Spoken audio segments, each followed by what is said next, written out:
province of Ontario passed the City of Toronto Act, one of the things that they insisted on was that the government of the City of Toronto have an ombudsman. And I think that we saw in the report that I'm holding today that was released last week, it's just about time. This report details a shocking abuse of a citizen, a taxpayer of the City of Toronto, by numerous departments of the city, which ignored the reality, which was that the city bore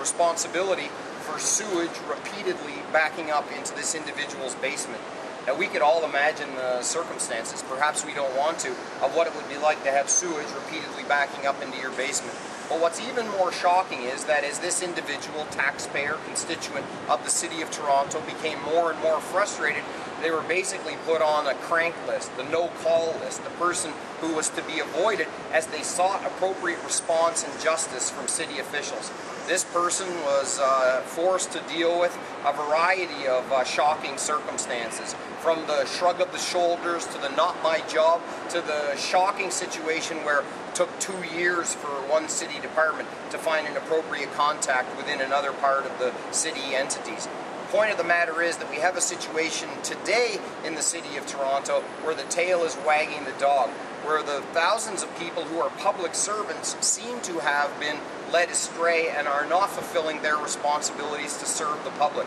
In this campaign, I've talked about a model called Pronto, which will enhance the citizens' expectations of response from the city government, a model that will see city offices operating on longer hour basis, and also mandatory customer service training for city officials. We think that it's crucial in an environment where people bear the responsibility as public servants to serve the public, that we get a little more of that attitude into the mix. And this report, just one report, one examination by the Ombudsman of the circumstances for just one citizen of Toronto, tells us that there's a tremendous area of room for improvement. If I'm elected mayor, I will be just a little bit furious in my pursuit on behalf of the citizens for a city government that responds more appropriately to the needs of the citizens, that creates a model of public service that reflects the sheer necessity and responsibility that those who are privileged to serve actually recognize that it is the citizen who is